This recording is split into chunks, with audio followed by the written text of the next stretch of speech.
Hello guys, welcome back to our YouTube channel skill India group. So यार, आज हम आपके लिए बहुत इंपॉर्टेंट वीडियोस लेकर आए हैं which is how to prepare for the TCS ninja interview. And I guarantee you, ये वीडियो पूरी देखने के बाद you will be able to crack the TCS ninja interview with the flying colours. मैं इस वीडियो के अंदर हर एक पॉइंट के बारे में बात करने वाला हूँ जी। अगर आपको प्रोजेक्ट्स नहीं है आपके पास तो आप कैसे इंटरव्यू देंगे, अगर आपने प्रोग्रामिंग लैंग्वेजेस नहीं पढ़ रखे हैं तो आपको क्या करना है। सो प्लीज इस वीडियो को पूरा देखें and I assure you you will be able to clear the interview. So सबसे पहले मैं इंडेक्स बता दूं, मैं इस वीडियो में क्या क्या बात करूंगा। मैं बात करूंगा इंट्रोडक्शन के बारे में कि हमें इंट्रोडक्शन कैसे देनी है, प्रोग्रामिंग लैंग्वेजेस के बारे में बात करने वाला हूँ, projects, language proficiency, HR and MR question के बारे में बात करने वाला हूँ, और एक लास्ट में एक बहुत इंपॉर्टेंट टिप है, उसको जरूर देखिएगा। तो सबसे पहले इंट्रोडक्शन की बात करते हैं। यार, जो हमारा इंटरव्यू होता है ना, उसमें सबसे इंपॉर्टेंट जो चीज होती है वो होती है हमारी इंट्रोडक्शन। हम अपने आप को इंट्रोड्यूस कैसे करते हैं, बिकॉज जो हमारा इंटरव्यू होगा उसके बाद वो उसी के अराउंड घूमने वाला है। So it is very important from our point of view कि हम अपने आप को अच्छे से इंट्रोड्यूस करें। सो मैंने कुछ पॉइंट्स लिखे हैं कि हमें क्या क्या इंट्रोडक्शन में इंक्लूड करने हैं। सबसे पहले आता है एजुकेशन। हमें इंट्रोडक्शन के अंदर अपनी एजुकेशन के बारे में बताना है, प्रोग्रामिंग लैंग्वेज जो सी आती है हम उसके बारे में बता सकते हैं, वन फेवरेट प्रोजेक्ट, उसका शॉर्ट डिस्क्रिप्शन दे सकते हैं कि मैंने इस प्रोजेक्ट के ऊपर भी काम कर रखा है। और जब टेक्निकल हो जाए फिर हम नॉन टेक्निकल की भी चीज डाल सकते हैं। कैसे डालेंगे? हम ये बोल देंगे, apart from technical skills I love to play volleyball and I have played volleyball till the state level. So इससे हम अपने बारे में अच्छा ब्रीफ दे देते हैं। मैं इसके ऊपर भी एक वीडियो लेकर आऊंगा जिसके अंदर मैं आपको 3 से 4 टेम्पलेट्स दे दूंगा और आप उस टेम्पलेट में अपने अकॉर्डिंग मॉडिफाई करके आप उसे अपना इंट्रोडक्शन बना सकते हैं। अब बात आती है प्रोग्रामिंग लैंग्वेजेस की। सो सबसे इंपॉर्टेंट पॉइंट, हमें वही लैंग्वेज मेंशन करनी है अपने रिज्यूमे में जिसके अंदर हम कंफर्टेबल हों, क्योंकि ऐसा हो सकता है इंटरव्यू में हमें एक कोड मिल जाए करने को और हम अगर उस लैंग्वेज में फैमिलियर नहीं होंगे तो हम शायद उस कोड को ना कर पाए, which gives the bad impression during the interview. So mention only those languages जिसके अंदर हम कंफर्टेबल हों। अब मैं उन बच्चों के लिए बात करूंगा जिन्होंने कोई लैंग्वेज अभी तक नहीं पढ़ी है, तो वो क्या करें? तो उनको क्या करना है, उनको जावा, सी प्लस प्लस और पाइथन, इन तीनों में से जावा, सी प्लस प्लस और पाइथन, इनमें से कोई एक लैंग्वेज सेलेक्ट करनी है। अब उसको सिलेक्ट करने के बाद उसका हमें बेसिक्स पढ़ना है। बेसिक्स में क्या क्या पढ़ेंगे? सबसे पहले पढ़ेंगे कि उसमें इनपुट कैसे लेते हैं, आउटपुट कैसे देते हैं। फिर पढ़ेंगे हम इफ एल्स के बारे में। फिर हम पढ़ेंगे लूप्स के बारे में। लूप्स के अंदर हम पढ़ेंगे फॉर लूप और वाइल लूप। यहां तक हम पढ़ लेंगे तो हमें मुश्किल से 1 से 2 दिन लगेंगे and we are familiar with the basics of any language. अब हमें जब बेसिक्स आ गए तो हम 1 दिन लगाकर फंक्शंस, एरेज और स्ट्रिंग्स और देख लेंगे। तो हम मोर और लेस हमें एक लैंग्वेज के अच्छी खासी नॉलेज हो चुकी होगी 2 से 3 दिन के अंदर। So we can mention that language in our resume now.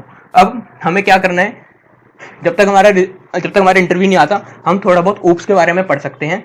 Oops के अंदर हमें क्या पढ़ना है? 4 main pillars of OOPs which are abstraction, encapsulation, inheritance and polymorphism. इनके बारे में पढ़ सकते हैं, इसकी थ्योरी अच्छे से कर सकते हैं, रियल लाइफ एग्जांपल हम याद कर सकते हैं। सो इसके बाद मेरे को नहीं लगता प्रोग्रामिंग लैंग्वेज में हमें कोई इशू आने वाला है। That is what we need in case of programming languages.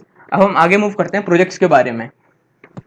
Projects में अगर आपने मल्टीपल प्रोजेक्ट्स बना रखे हैं, अगर आपके पास बहुत सारे प्रोजेक्ट्स हैं, तो आप क्या कर सकते हैं, अपना जो बेस्ट प्रोजेक्ट है सबसे पहले आप उससे स्टार्ट करेंगे, उसके बारे में एक ब्रीफ देंगे। आप अपने प्रोजेक्ट्स के 2 से 3 लाइनों में ब्रीफ डिस्क्रिप्शन याद कर सकते हैं, ताकि आप जब इंटरव्यूअर आपसे पूछे tell me about this project, तो आप उसका ब्रीफ बता सकें कि इस प्रोजेक्ट से क्या हो रहा है, और आपको उसके अंदर जो टेक्निकल लैंग्वेजेस जो भी यूज हुआ है उसके बारे में आपको अच्छे से आइडिया होना चाहिए कि आपने क्या क्या यूज किया है। और हम एक चीज और कर सकते हैं, हम अपने प्रोजेक्ट की एक वीडियो बना सकते हैं, डेमो टाइप, और हम इंटरव्यूअर को बोल सकते हैं may I show you the demo of my project. इससे एक बहुत अच्छा इंप्रेशन पड़ता है इंटरव्यू के टाइम पे। अब बात करते हैं जिन्होंने अभी तक कोई प्रोजेक्ट नहीं बनाया है वो क्या करें।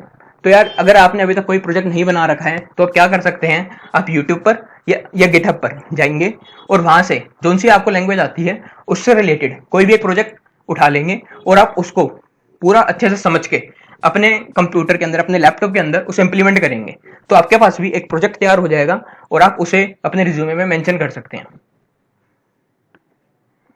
अब बात करता हूं मैं लैंग्वेज प्रोफिशिएंसी की। ये बहुत बच्चों का डाउट होता है कि क्या हमारी इंग्लिश बहुत ही फ्लुएंट होनी चाहिए इंटरव्यू के दौरान। जी नहीं, अगर हम अपना मैसेज पैनलिस्ट को कन्वे कर पा रहे हैं दैट इज सफिशिएंट। हमें ऐसा नहीं, हम इंग्लिश के सोचकर नहीं घबराना कि यार हम इंग्लिश में अच्छा नहीं बोल पाए तो इंटरव्यू हमारा खराब तो नहीं हो जाएगा। नहीं होगा, अगर आप अपना मैसेज कन्वे कर पा रहे हैं दैट इज सफिशिएंट। और हाँ, एक आध बच्चा ये भी गलती कर देता है कि उसको हो सकता है इंग्लिश में कोई वर्ड समझ ना आए तो वो चुप हो जाता है। तो हमें ऐसा नहीं करना। हम इससे अच्छा, अगर कभी ऐसा हो 1% बच्चे के साथ, तो वो क्या करे, वो उस क्वेश्चन का आंसर हिंदी में या अपनी नेटिव लैंग्वेज में दे सकता है। तो हम आगे मूव करते हैं। अब बात आती है HR एंड MR क्वेश्चंस की। तो ऐसा हो सकता है कि सबका टेक्निकल इंटरव्यू जरूरी नहीं कि अच्छा जाए, हो सकता है किसी से कोई गलती हो गई हो, तो this is the chance where we can come out with the flying colours. So यहाँ पर हमसे जो क्वेश्चन पूछे जाएंगे HR और MR क्वेश्चन, हम उसके अंदर अच्छा परफॉर्म कर सकते हैं। अब इसके लिए हमें कैसे तैयारी करनी है HR और MR क्वेश्चन की? इसकी तैयारी बहुत सिंपल है। हम नेट पे जाएंगे और वहां से हम top 30 question, top 30 HR question and top 30 MR question वो ढूंढ लेंगे और उसका आंसर हम एक पेज पे लिखते जाएंगे और उसे जब तक इंटरव्यू नहीं होता हम उसे रिवाइज करते जाएंगे, तो ताकि अगर कोई उससे रिलेटेड क्वेश्चन हमसे पूछा जाए तो हम उसका आंसर दे पाए इंटरव्यू में। That is we can prepare for these HR and MR question. मैं भी इसके ऊपर एक सीरीज लेकर आऊंगा जिसके अंदर 30 से 40 HR और MR क्वेश्चन की सीरीज होगी, और उसके अंदर मैं आपको एक टेम्पलेट प्रोवाइड करा करूंगा कि कैसे प्रिपेयर करना है हमें HR और MR क्वेश्चन को। अब बात करते हैं हम लास्ट टिप की। ये बहुत इंपॉर्टेंट टिप है और प्लीज इसको स्किप मत कीजिएगा। This is go through your resume thoroughly. बहुत बच्चे गलती कर देते हैं कि अपने रिज्यूमे ही नहीं पढ़ते। रिज्यूमे में इन्होंने जावा मेंशन कर रखी होती है और प्रैक्टिस वो C++ की करे जा रहे होते हैं, तो जो हमारा इंटरव्यू होगा मोर और लेस वो हमारा रिज्यूमे के राउंड ही घूमेगा। सो हमने जो जो चीज मेंशन कर रखी है, जो जो प्रोजेक्ट मेंशन कर रखे हैं, हमें उसकी अच्छे से नॉलेज होनी चाहिए अपने रिज्यूमे की। Must know all the topics mention in your resume. जैसे कि मैंने कहा कि हमें एक एक टॉपिक पता होना चाहिए जो जो हमने अपने रिज्यूमे में लिखा है। एक एक चीज हमें सच लिखनी है अपने रिज्यूमे में। ऐसा नहीं करना कि रिज्यूमे को भरने के चक्कर में हमें लैंग्वेज एक आती थी लेकिन हमने जावास्क्रिप्ट भी मेंशन कर दी, पाइथन भी मेंशन कर दी। उससे अच्छा नहीं होगा हमारे लिए कि अगर हमसे कोई क्वेश्चन उससे रिलेटेड पूछ लिया और हम आंसर ही नहीं दे पा रहे। सो कम लिखिए लेकिन वही लिखिए जो हमें आता है। So this is from my side. अगर आपको वीडियो अच्छी लगी हो तो प्लीज लाइक करना, शेयर करना और सब्सक्राइब करना। अगर कोई भी डाउट हो तो कमेंट सेक्शन में आप हमसे पूछ सकते हैं। I will try to answer all of your queries. Thank you.